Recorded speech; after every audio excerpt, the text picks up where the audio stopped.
I was out with the most beautiful girl the other night, like gorgeous. And she's not intimidating. And she's smiling and blah, blah, blah. And literally, no guys approached us. Like, none. Like, when I have a kid when I'm older, a daughter, I want her to be approached. Like, one day when she's old enough.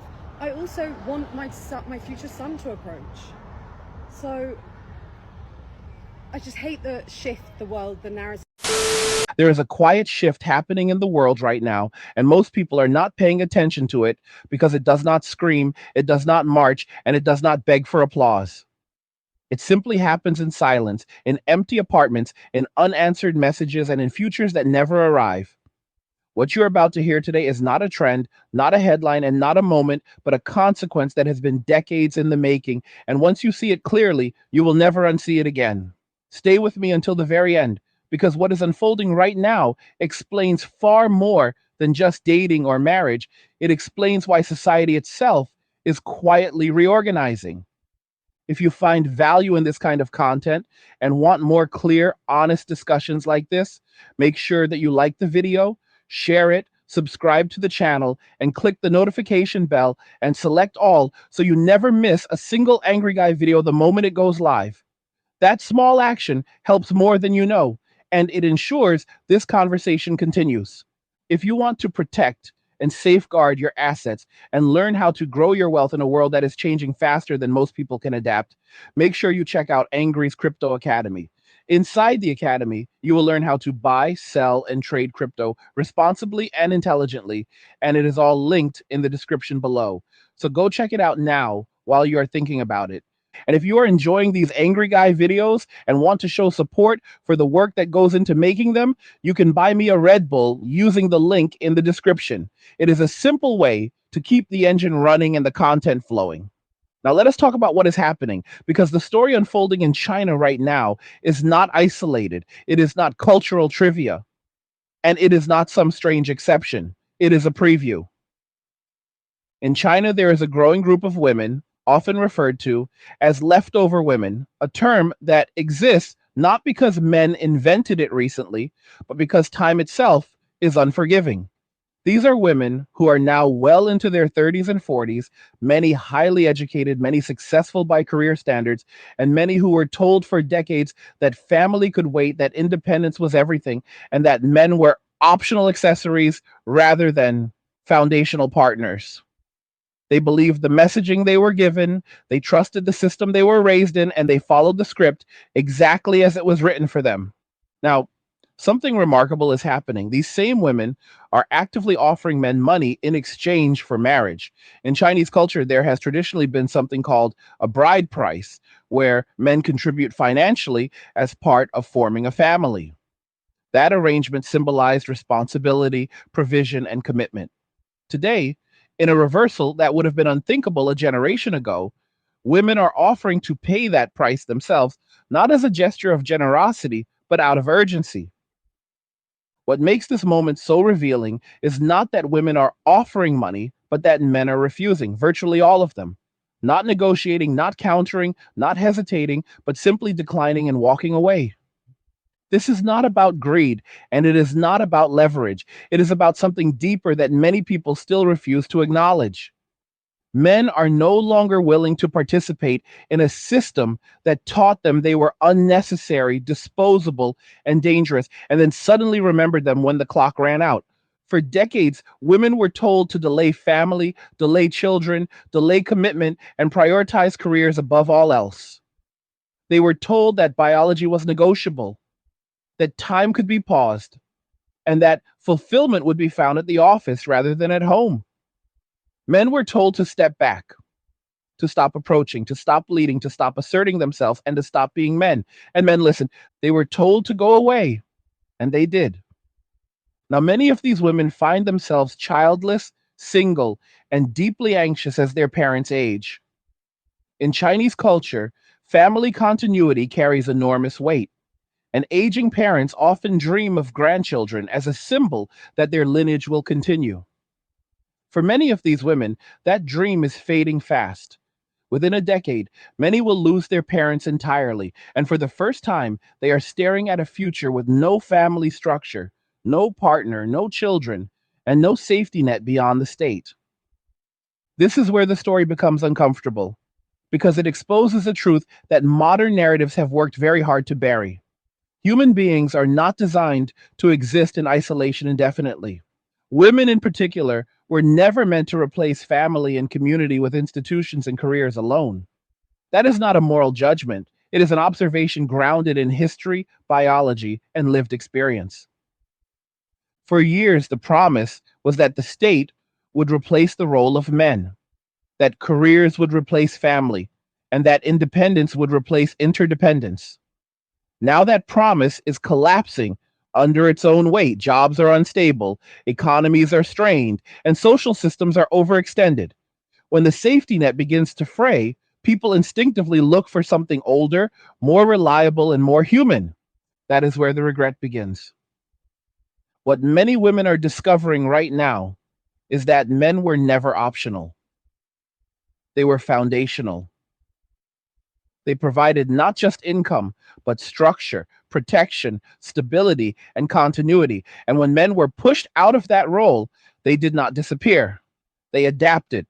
Men reached a breaking point. They were pushed and pushed and pushed until the cost of participation outweighed the benefit. They were told they were harmful, that their nature was wrong, and that their presence was unwanted.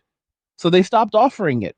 For decades, movements framed masculinity as something to be corrected rather than understood. Men were told they were inherently flawed, inherently suspect, and inherently replaceable.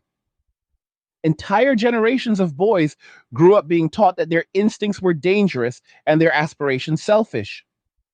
Over time, men internalized the message and made a quiet decision. They opted out.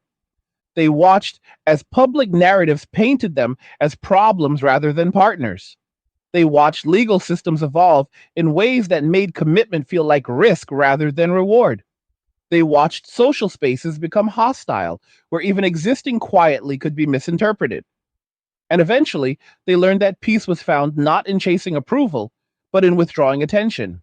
Men began to recognize patterns. They noticed that their effort was rarely reciprocated, that their sacrifices were taken for granted, and that the rules changed the moment they stopped benefiting someone else. They learned that being alone was not the same thing as being lonely, and once that realization settled in, something profound shifted.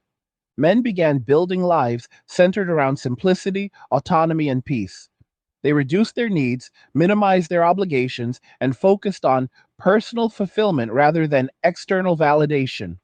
Without the pressure to perform, provide, and prove constantly, many discovered a level of calm they had never known. This is what makes the current moment so shocking to those who never expected it.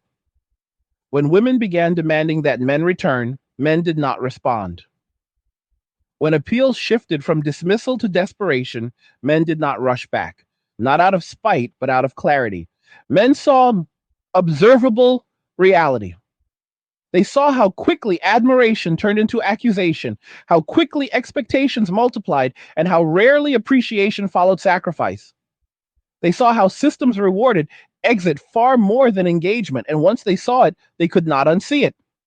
Now, as conditions become more difficult, as costs rise, and support systems strain, some women are experiencing the consequences of a world without male participation.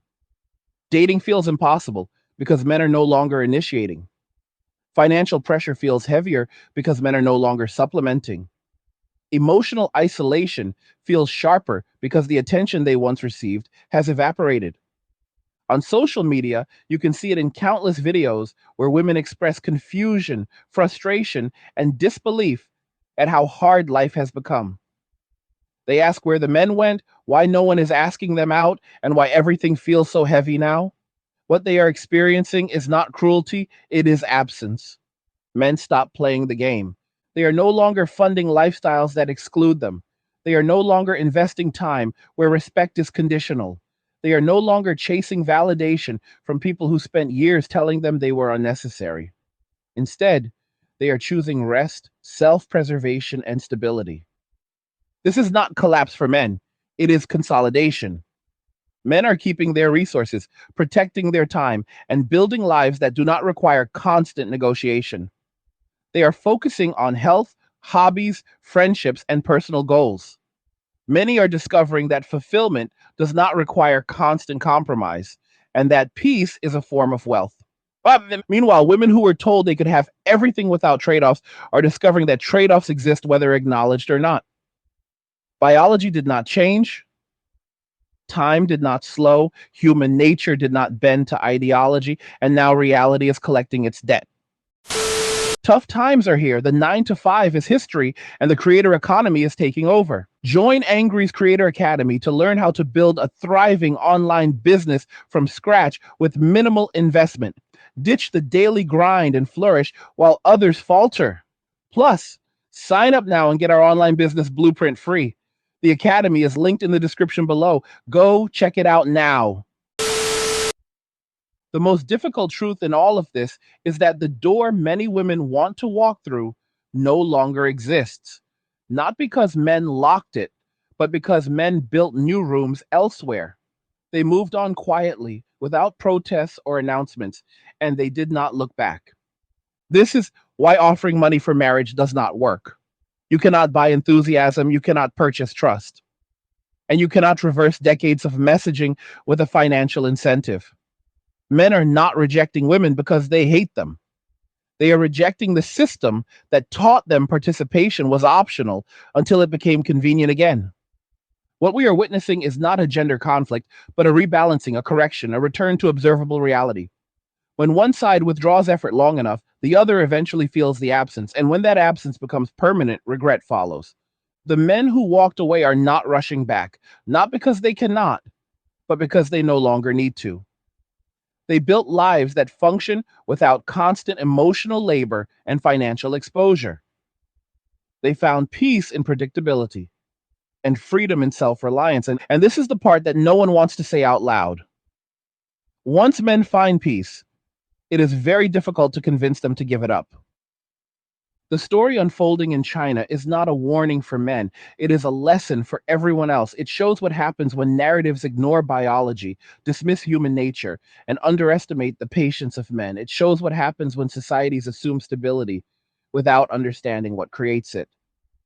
And it is only the beginning. What makes this moment so difficult for many people to process is that it does not arrive with fireworks or fanfare. There is no single announcement declaring that the social contract has changed. Instead, it reveals itself slowly in patterns that repeat until they become impossible to ignore. The refusal of men in China to accept paid marriage offers is not an emotional reaction. It is a logical conclusion reached after years of observation, experience, and adaptation. It is the end result of incentives that no longer align with participation. For a long time, men were told that their value was conditional.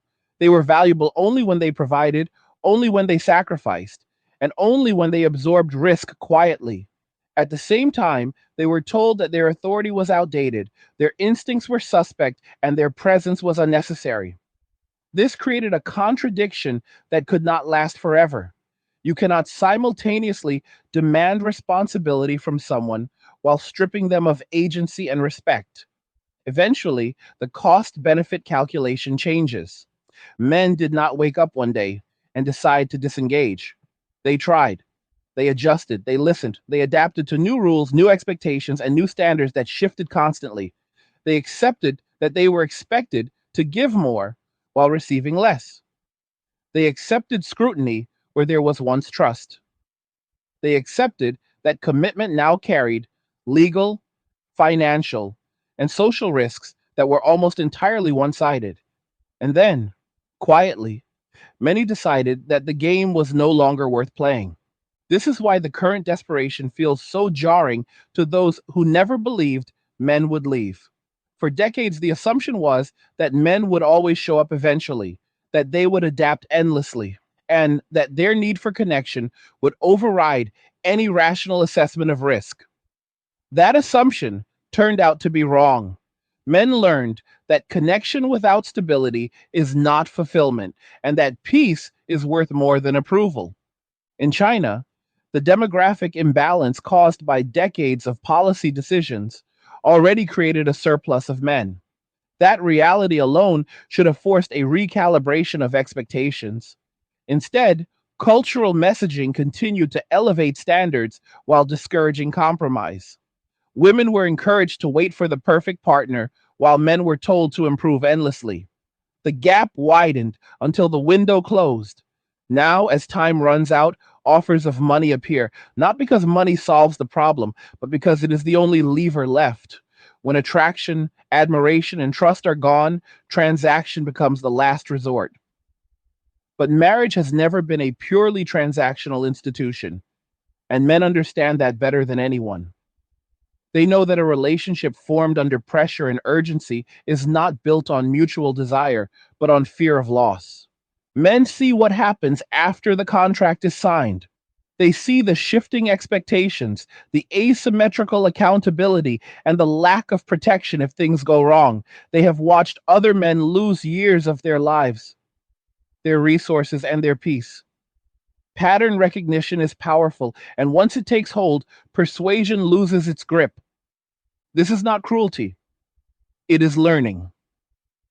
What is happening now is not that men are punishing women, but that men are prioritizing themselves for the first time in generations.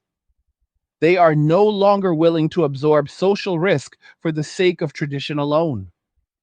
They want clarity, stability, and reciprocity. And when those elements are absent, they choose solitude over chaos. The idea that men are somehow obligated to rescue women from the consequences of cultural narratives is one of the most damaging assumptions still lingering in society. Men are not safety nets. They are not backup plans. They are human beings with finite time, energy, and tolerance for instability. When men realize that they are being invited back only after everything else has failed, they decline. This rejection is not loud, but it is final. What many women struggle with in this moment is the realization that independence without interdependence leads to isolation. The promise was freedom, but the outcome is often loneliness. Careers do not sit by your bedside. Institutions do not care if you are remembered. And achievements, while meaningful, do not replace the continuity that family provides. This is not to diminish individual accomplishment, but to contextualize it. Human beings are relational by nature. We measure our lives not just by what we build, but by who we build it with. When relationships are treated as optional accessories rather than foundational structures, the result is a fragile existence that collapses under pressure. Men saw this coming long before it became visible. They noticed how easily affection turned into expectation, how quickly appreciation turned into entitlement, and how rarely effort was met with loyalty. Over time, they stopped extending themselves emotionally. They stopped initiating, they stopped investing, and the world barely noticed until the absence became impossible to ignore. Now, many women are discovering what it feels like to navigate life without male buffering, without someone absorbing risk, without someone stepping in quietly to handle problems, without someone planning long term stability. The stress feels heavier because it is heavier. The loneliness feels sharper because there is no distraction to mask it. The irony is that men did not disappear. They are still here. They simply removed themselves from systems that no longer respected them. They redirected their energy inward and toward things that rewarded effort consistently. They found satisfaction in mastery, routine, and autonomy. And once they experienced that stability, the appeal of re entering a volatile dynamic diminished dramatically. This is why appeals to emotion no longer work. Men are not motivated by guilt the way they once were. They are not swayed by narratives that frame them as responsible for fixing outcomes they did not create. They are grounded in what they can see, measure, and predict. Observable reality has replaced social pressure as their guiding principle. The result is a growing divide between expectations and availability. Women who were told they could delay indefinitely now face scarcity. Men who were told they were replaceable now realize they are not obligated. The imbalance creates frustration, confusion, and anger, but it does not reverse the trend. One of the most uncomfortable truths emerging from this moment is that attraction cannot be negotiated after the fact. You cannot dismiss someone for decades and then expect enthusiasm when circumstances change. Respect lost over time does not regenerate on command. Trust eroded through repeated messaging does not rebuild instantly. Men remember being told they were not needed. They remember being told to leave. They remember being shamed for natural behavior. And they remember the silence when they struggled. Those memories shape decisions more than any incentive ever could. What many observers miss is that men walking away is not about bitterness, it is about boundaries. Boundaries formed after repeated violations, boundaries maintained because peace is non negotiable. Men learned that engagement without protection is not noble, it is reckless. And this is why the movement is so quiet. Men are not protesting, they are not demanding reforms, they are not asking to be heard. They are simply living their lives differently. And that is far more disruptive than any demonstration ever could be. Society assumed men would always adapt because they always had. That assumption failed to account for exhaustion. It failed to account for pattern recognition. And it failed to account for the fact that once men detach emotionally, reattachment is rare. In China, the consequences are becoming visible sooner because demographic realities accelerated the timeline. But this is not a uniquely Chinese phenomenon. It is emerging everywhere. Incentives are misaligned and respect is conditional. The same patterns are playing out globally, only at different speeds. Women offering money for marriage is not empowerment. It is an admission that the old assurances no longer work. It is a signal that something foundational has broken. And the refusal of men to accept those offers is confirmation that repair requires more than compensation.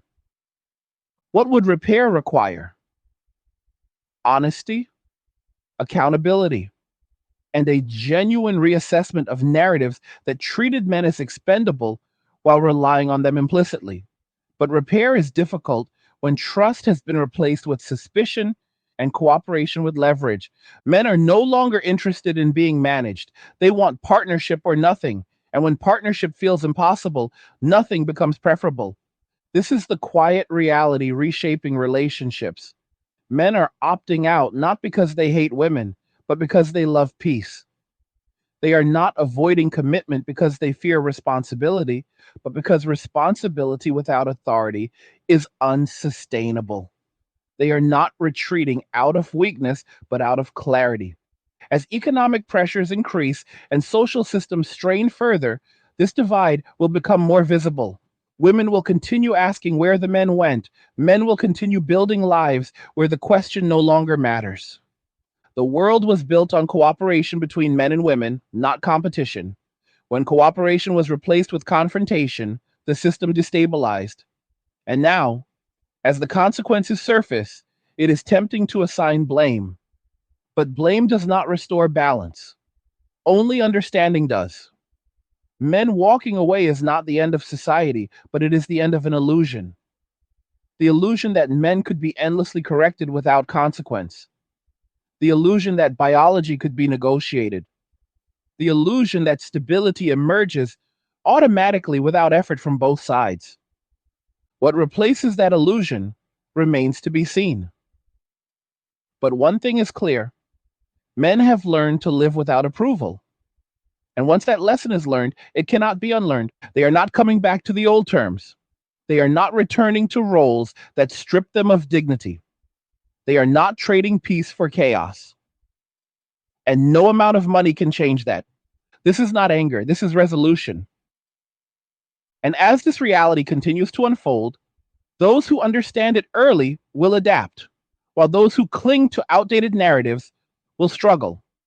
The future belongs to those who align with reality rather than ideology. And men, quietly and collectively, have already made that shift. As this shift continues to unfold, one of the most striking aspects is how unprepared many institutions are to respond to it. Governments, media, and cultural commentators built entire frameworks around the assumption that men would remain engaged regardless of outcomes. Policies were written, social narratives were reinforced, and incentives were structured on the belief that men would always be present to absorb pressure, fund systems, and stabilize households. When men began withdrawing, those frameworks started to crack.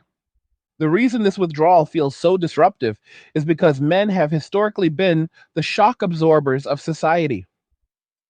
They worked longer hours, took riskier jobs, and accepted responsibility even when conditions were unfavorable. That contribution was often invisible precisely because it was consistent. Once it disappeared, the absence became impossible to ignore. In China, the state is now grappling with declining birth rates, aging populations, and a shrinking workforce. And these are not abstract problems. They translate into fewer taxpayers, more dependence, and increased strain on social systems. The expectation that women could delay family indefinitely while men would always step in later has proven to be flawed. Time does not negotiate, and demographics do not reverse easily. What makes the current moment especially sobering is that the solutions being proposed still avoid the core issue.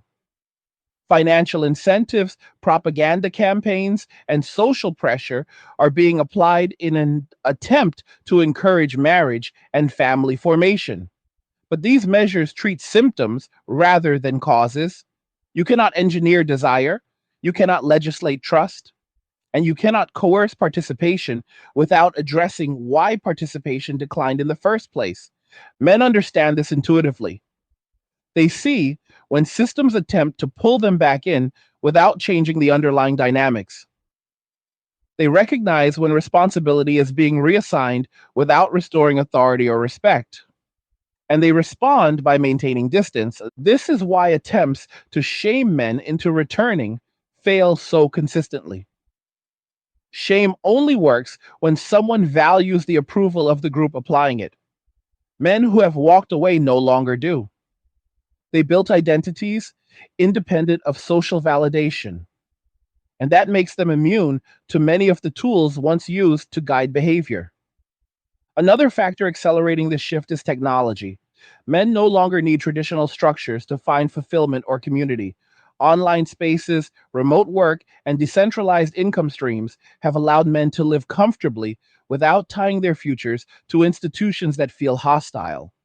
They can earn, learn, and connect on their own terms.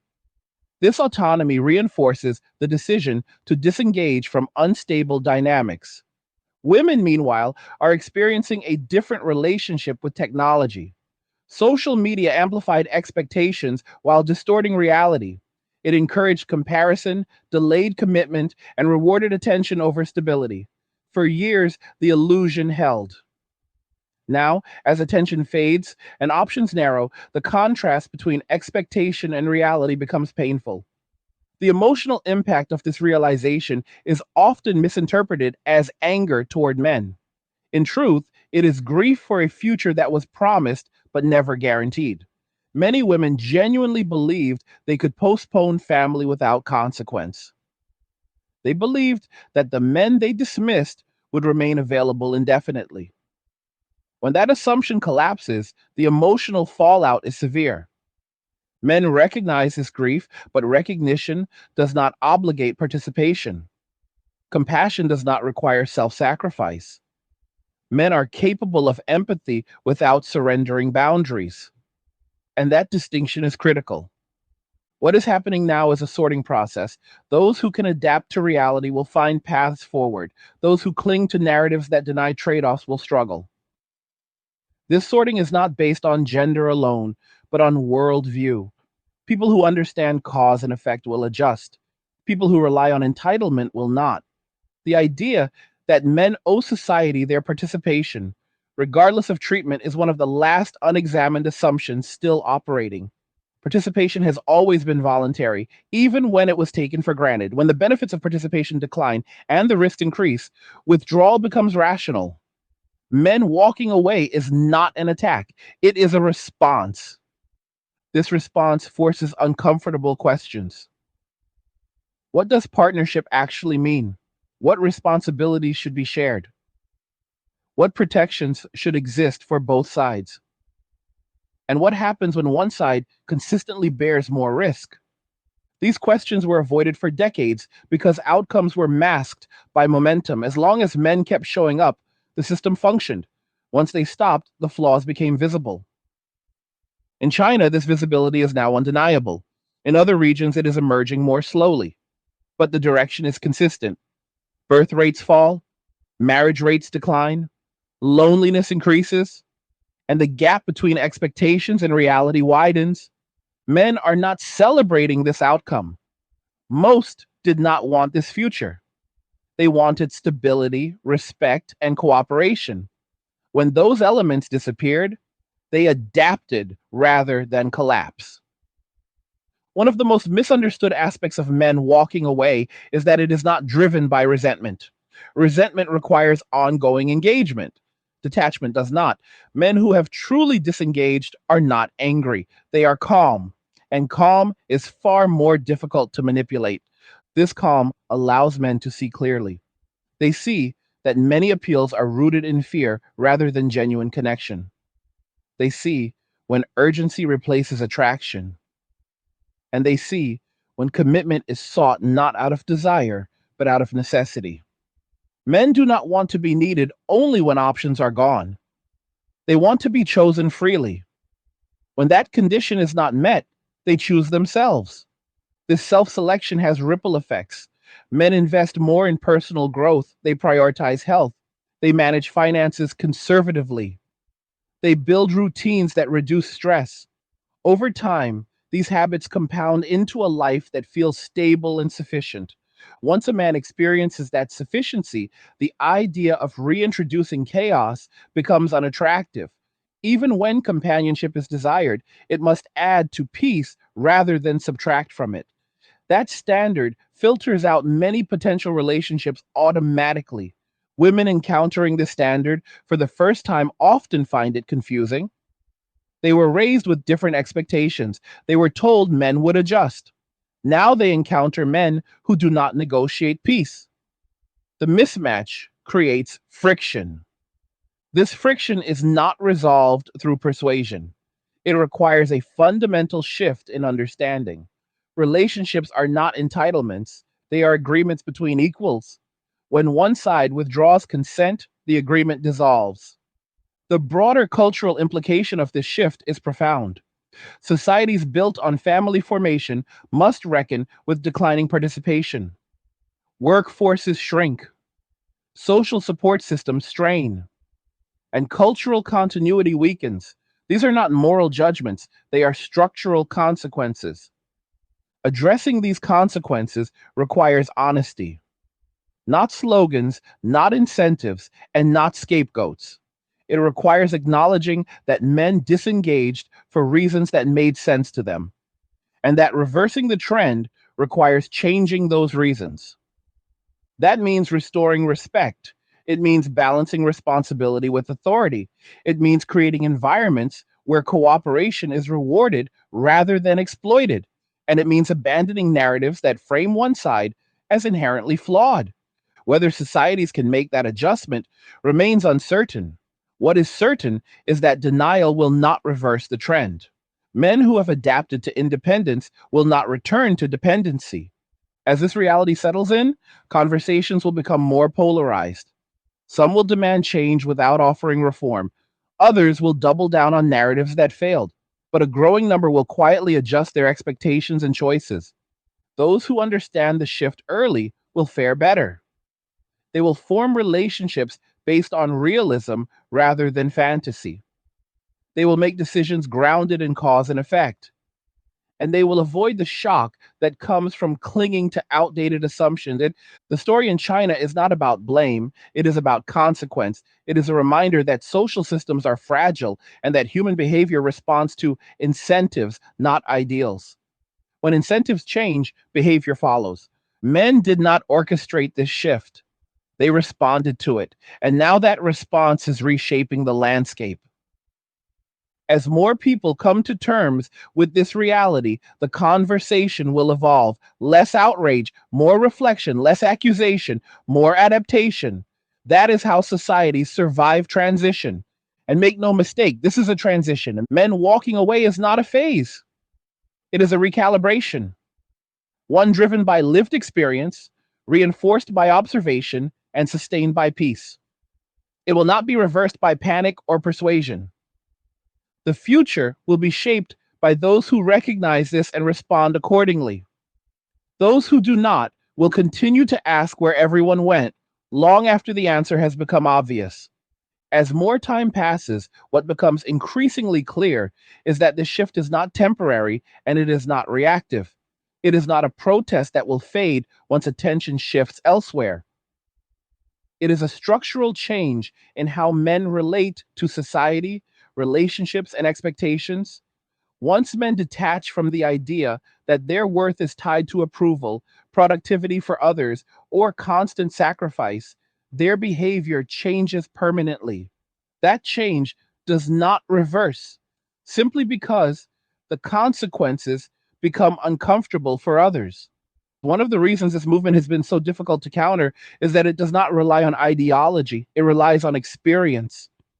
Men did not arrive here through theory or slogans. They arrived here through trial and error, through disappointment, and through watching outcomes repeat with striking consistency.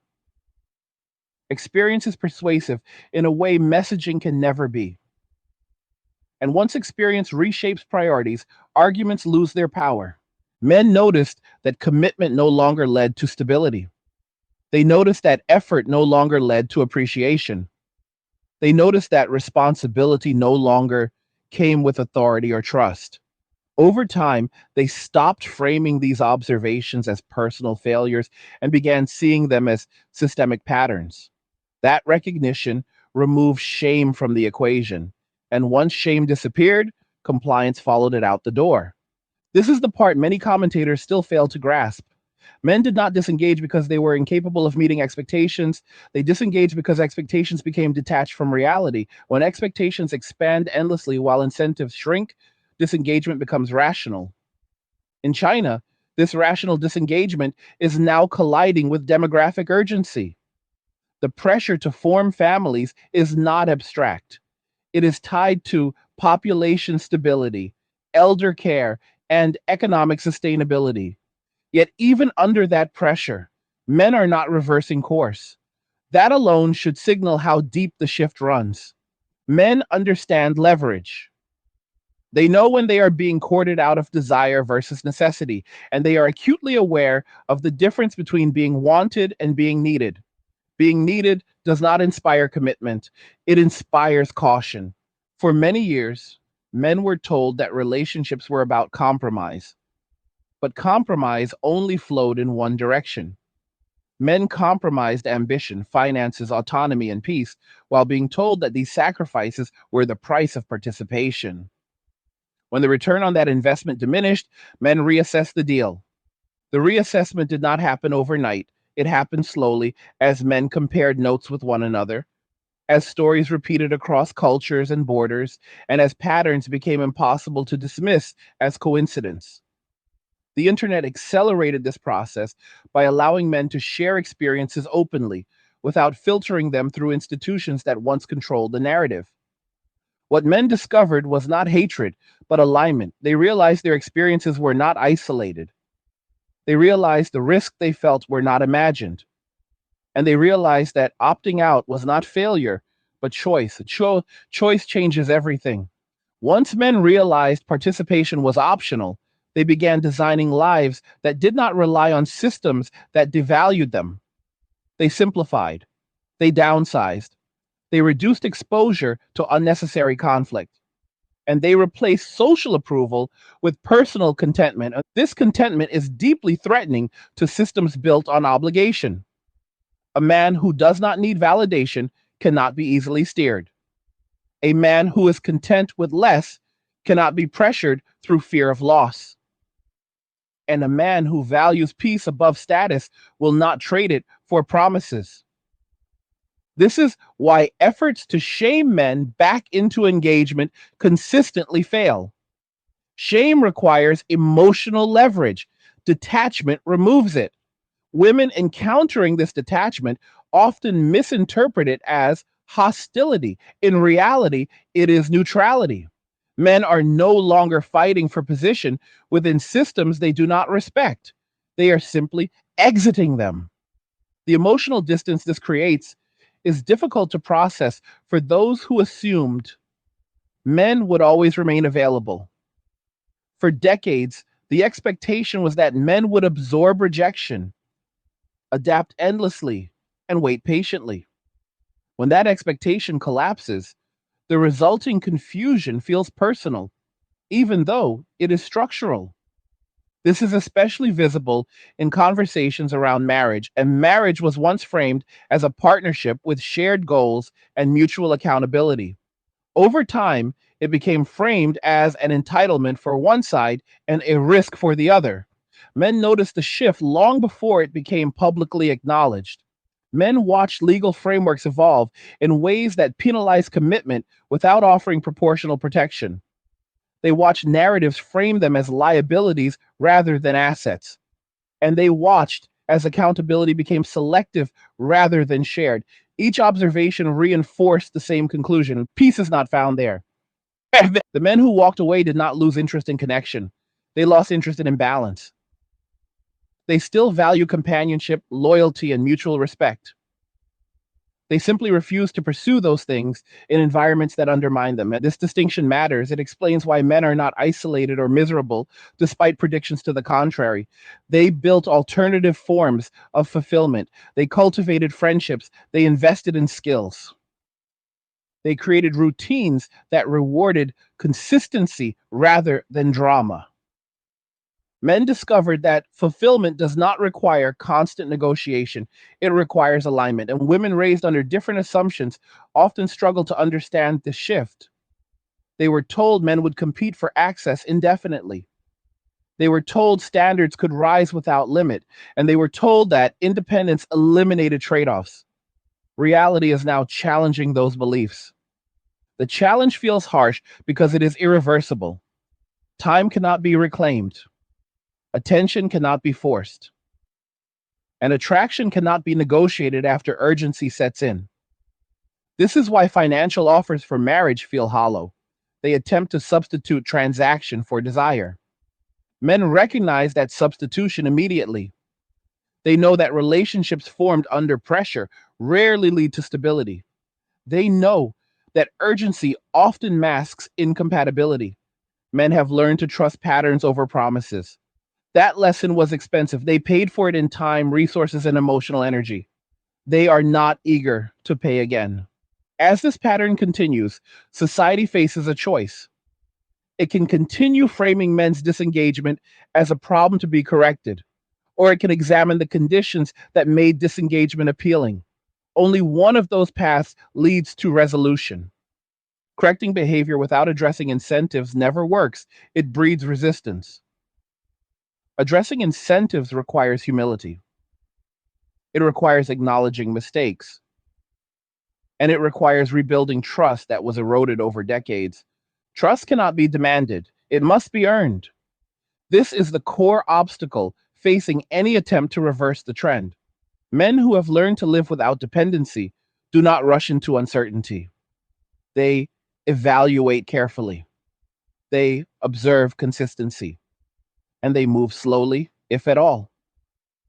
The men who remain open to partnership now operate under stricter criteria. They prioritize peace. They value predictability. They avoid volatility. These criteria filter out many potential relationships immediately, not out of malice, but out of self preservation. Women encountering these criteria often feel judged. In reality, they are encountering boundaries, boundaries that were formed through experience and maintained through discipline. Boundaries do not negotiate with urgency. As more women confront this reality, the narrative will shift. Some will adapt. They will reassess priorities. They will seek cooperation rather than leverage. Others will double down on entitlement and blame. Those paths lead to very different outcomes. Men are watching which path is chosen. The long term implications of this shift extend beyond relationships. They affect economic participation, community engagement, and social cohesion. Men who disengage from family formation also disengage from certain economic roles. They consume less, they take fewer risks, they require less external support. This reduction in consumption and risk taking alters economic models that assumed constant growth fueled by family formation. When men choose stability over expansion, systems built on perpetual growth strain, these are not moral judgments. They are mechanical outcomes. Addressing them requires realism. It requires understanding that people respond to incentives and protect what they value. Men have shown what they value by where they invest their time and energy. They value peace, they value autonomy, they value fairness. Any system that wants their participation must offer those things genuinely, not rhetorically. The story unfolding now is not about one country, one culture, or one generation. It is about alignment between expectation and reality. When alignment breaks, behavior changes. Men have changed. Whether society adapts to that change or continues resisting it will determine what comes next. Resistance leads to further withdrawal. Adaptation opens the possibility of cooperation on new terms. Those new terms will not resemble the old ones. They cannot. Too much has changed. Too much trust has been lost.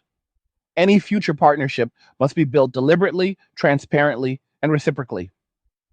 That process will be slow, and it will exclude those unwilling to adjust.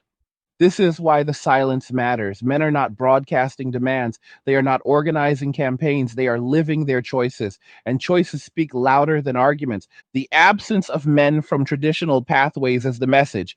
Understanding that message requires listening without defensiveness. It requires acknowledging discomfort without deflection.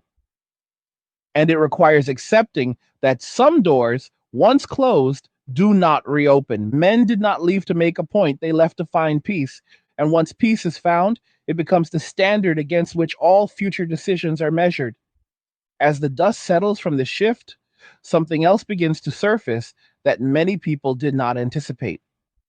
Men who walk away do not become bitter recluses or disengaged drifters. Instead, many become more deliberate, more focused, and more self directed than ever before. Without the pressure to perform roles that no longer make sense, men regain control over their time, their energy, and their decision making. That control changes how they experience life itself.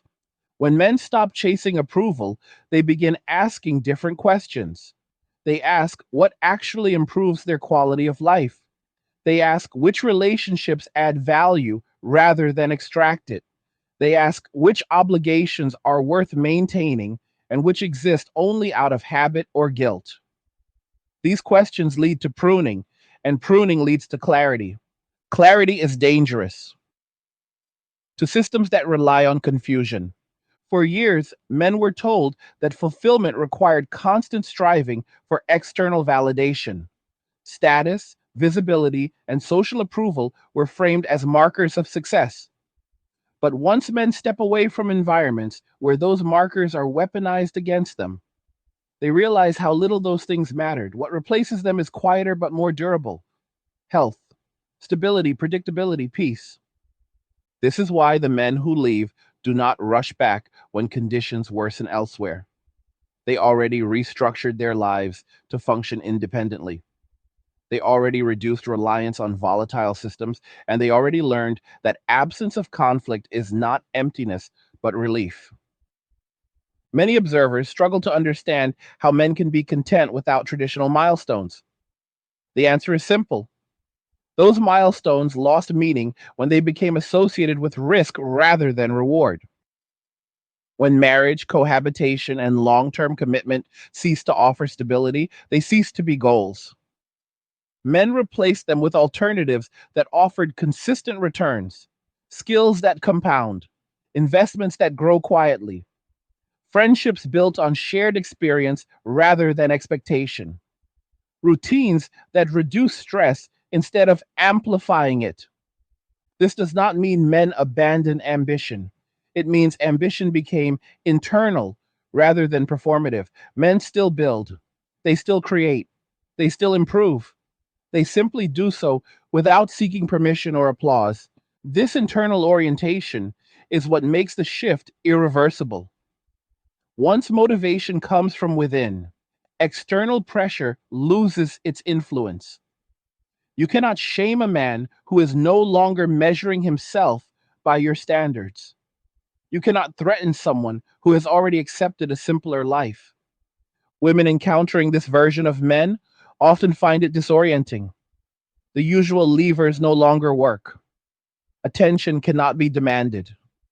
Time is not freely given. And validation is not automatic. This creates tension because it exposes how much interaction relied on unspoken assumptions. One of those assumptions was that men would always adjust to meet expectations, even as those expectations changed. That assumption collapsed the moment men stopped adjusting. Now the negotiation feels one sided, and that imbalance is uncomfortable to confront. What makes this moment especially difficult is that it arrives alongside economic strain. Rising costs, uncertain employment, and increased pressure on social systems amplify stress for everyone. In previous generations, many of those pressures were mitigated by shared households and cooperative family structures. With fewer men participating, that mitigation disappears. This is not about blame, it is about structure.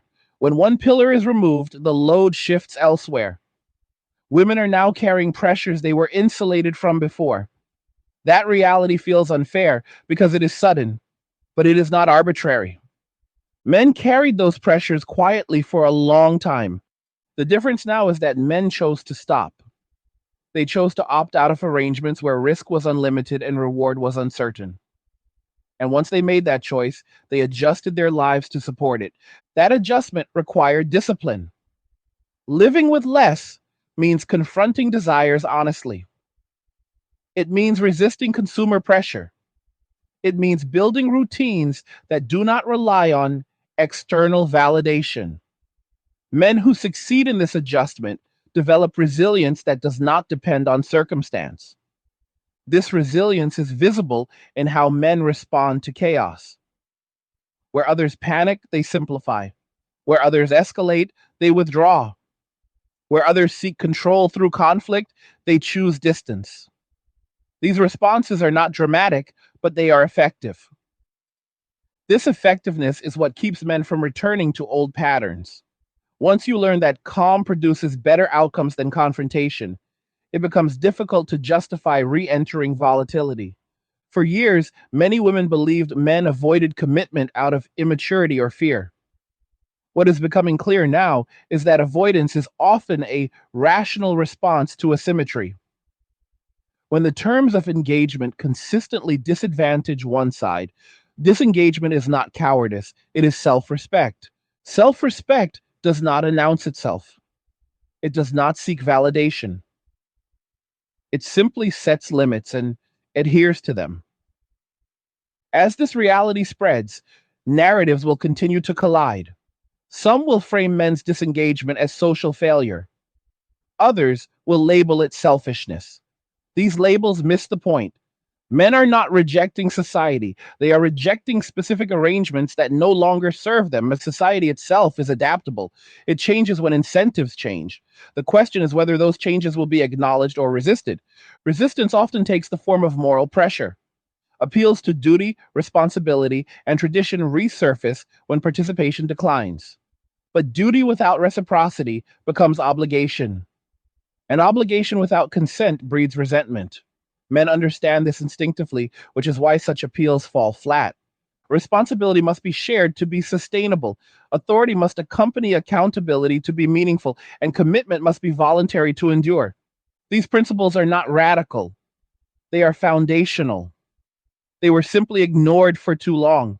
In the absence of reform, men continue choosing independence. This choice is reinforced each time they observe outcomes that confirm their decision. Every public display of frustration, every demand without concession, every attempt to shame rather than understand strengthens their resolve.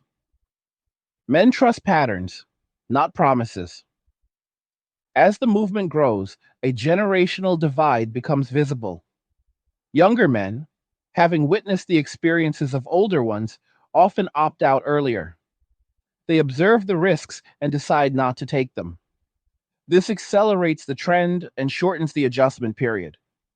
This generational effect is particularly important. It means the shift will not correct itself through time. Each cohort enters adulthood with more information and fewer illusions. The learning curve has steepened. For women, this creates urgency. For men, it reinforces caution. Urgency and caution do not align easily. As these dynamics play out, some women will adapt successfully. They will reassess priorities earlier. They will seek partnership grounded in realism. They will value cooperation over leverage. These women will find men who are still open to connection. Others will resist, insisting that expectations should not change. They will interpret boundaries as rejection rather than self preservation. Their frustration will grow as options narrow. Men are not choosing between women, they are choosing between peace and chaos. When that is the choice, the decision is straightforward. The quiet nature of this movement is what makes it so powerful. There are no rallies, no slogans, no leaders, just millions of individual decisions converging on the same outcome. Men simplifying their lives, men reducing exposure to conflict, men prioritizing stability over status. These choices accumulate into cultural change. The long term effects of this change will be felt in housing patterns, consumption habits, and community structures. Smaller households, lower spending, fewer dependents, more solitary but stable lifestyles. These shifts challenge economic models built on expansion and constant growth. Adaptation will require creativity. It will require acknowledging that previous assumptions no longer hold. And it will require inviting participation on new terms rather than demanding it on old ones. Whether that happens remains uncertain. What is certain is that men will not return to arrangements that disregard their well being. The lesson has been learned too clearly, the cost was too high. Peace became the benchmark. Any future relationship, institution, or expectation will be measured against it. If it threatens peace, it will be declined. If it enhances peace, it may be considered. That is the filter now in place. This filter is not ideological, it is experiential. An experience, once internalized, does not fade. As this reality continues to spread, more people will begin to understand what is really happening. Not a war between genders, but a withdrawal from imbalance. Not hatred, but exhaustion. Not collapse, but recalibration. Men did not disappear. They simply stopped participating in dynamics that no longer made sense. The world is adjusting to that absence in real time. As everything we have discussed comes together, what stands out most is not anger or conflict, but inevitability. Social systems do not collapse all at once. They erode gradually through ignored signals and dismissed feedback until the structure no longer holds the weight placed upon it. What we are seeing now is not a sudden shift, but the visible stage of a long process that has been underway for decades. Men did not arrive at this point lightly. Walking away was not an impulsive decision or an emotional reaction. It was a conclusion reached after repeated exposure to the same outcomes, after trying different approaches, and after recognizing that the results remained unchanged. When patterns persist regardless of effort, adaptation becomes the only rational response. This is why attempts to frame men's disengagement as temporary misunderstand the nature of what has happened. Temporary reactions are fueled by emotion. This movement is fueled by clarity. Clarity does not fade when conditions worsen, it sharpens. Men learned that their presence was conditional until it became convenient to demand it again. They learned that appreciation often followed absence more than effort, and they learned that peace was something they had to claim for themselves because no system was going to protect it for them. That lesson reshaped priorities. Once priorities change, behavior follows. Men began organizing their lives around predictability rather than hope. They stopped building futures dependent on variables they could not control. They stopped extending trust where accountability was missing. And they stopped negotiating with systems that refused to meet them halfway. This is the quiet truth underlying everything we have discussed. Men did not leave society. They stopped overextending themselves within it.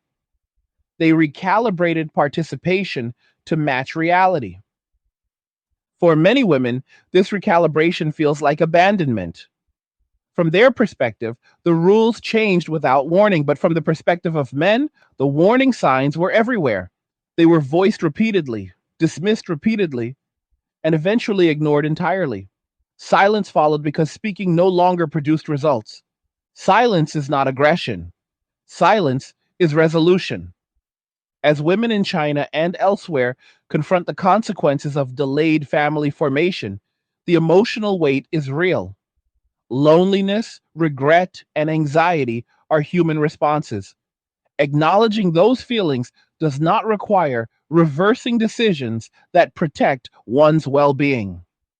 Empathy does not obligate sacrifice. Men are capable of understanding pain without volunteering to absorb it. This distinction is critical. For too long, empathy was confused with obligation. Men were expected to fix problems simply because they could. When that expectation became limitless, it became unsustainable. What we are witnessing now is the end of that assumption. Men are no longer positioning themselves as default solutions. They are no longer stepping in automatically when systems fail. They are no longer sacrificing themselves to preserve narratives that do not serve them. Instead, they are choosing alignment between effort and reward, alignment between responsibility and authority, alignment between commitment and stability. Where alignment exists, men are still willing to engage. Where it does not, they walk away without hostility. This reality challenges long standing beliefs about masculinity, provision, and partnership. It forces a reconsideration of roles that were taken for granted. It demands a level of honesty that many institutions are unprepared to offer. But honesty is unavoidable. You cannot shame men back into roles they have outgrown. You cannot incentivize trust with money alone. And you cannot rebuild cooperation without acknowledging why it broke. The women offering money for marriage in China are not wrong for wanting family, children, and stability. Those desires are natural. The tragedy is that they were told those things could wait indefinitely without cost. That message failed them. At the same time, men are not wrong for declining arrangements that feel rooted in urgency rather than mutual desire. Wanting to be chosen freely is not selfish, it is fundamental. The conflict emerges when these realities collide. Resolution does not come from forcing one side to concede, it comes from resetting expectations to reflect reality. That process is uncomfortable because it involves admitting mistakes, both personal and cultural. Some will do that work, others will not. Those who do will adapt. They will form relationships based on mutual respect rather than leverage. They will value cooperation over control, and they will build futures that account for trade offs rather than denying them. Those who refuse will continue struggling against outcomes they do not understand. Men walking away is not a celebration, it is not a victory lap. It is a survival strategy that became a lifestyle. It emerged because it worked. Men found that when they reduced exposure to conflict, their stress decreased. When they simplified their needs, their finances stabilized. When they stopped chasing approval, their self respect increased. These are tangible benefits, and they reinforce the choice to disengage from volatility. Once a man experiences that level of stability, it becomes his baseline. Anything that threatens it is evaluated carefully. Promises are scrutinized, patterns are prioritized over words, and decisions are made slowly, if at all. This is why urgency repels rather than attracts. Urgency signals instability. It suggests that a decision is being driven by fear rather than alignment. Men recognize that signal immediately. The future of relationships, families, and communities depends on whether this reality is acknowledged or resisted. Resistance prolongs suffering. Acknowledgement opens the door to adaptation. Adaptation does not mean returning to the past. It means building something new on clearer terms. Terms that respect both sides. Terms that recognize limits. Terms that value peace as much as passion. Whether societies can make that transition remains uncertain. What is certain is that ignoring the shift will not reverse it. Men are not waiting to be convinced, they are already living differently. The story in China is not an outlier. It is an early signal. It shows what happens when incentives are misaligned for too long. It shows what happens when time runs out. And it shows what happens when one side discovers it can live well without the arrangement it was told was essential. That discovery changes everything. As this conversation continues beyond this video, it is important to move past caricatures and accusations. This is not about men versus women. It is about systems versus reality. It is about whether narratives adjust when outcomes contradict them. And men adjusted quietly, individually, consistently. Now the rest of the world is catching up. What comes next will depend on who is willing to learn from observable reality rather than cling to comforting stories. It will depend on who values cooperation enough to rebuild it honestly. And it will depend on who understands that peace is not something to be negotiated away. As we move forward, these conversations will become more common. The silence will break, not through outrage, but through acknowledgement. And those who understand what is happening now will be better positioned to navigate what comes next. I want to know what you think about everything we discussed today. Do you agree with the direction things are heading, or do you see it differently? Leave a comment and share your thoughts, because this discussion matters and it does not end here. Like the video if you like it. Don't forget to subscribe. And if you like the video, share the video. And just remember that all roads lead to MVUA, men walking away, and cheers. Nothing says you care like crypto. Nothing can compare. Nothing says you care like crypto. Oh, nothing can compare to crypto.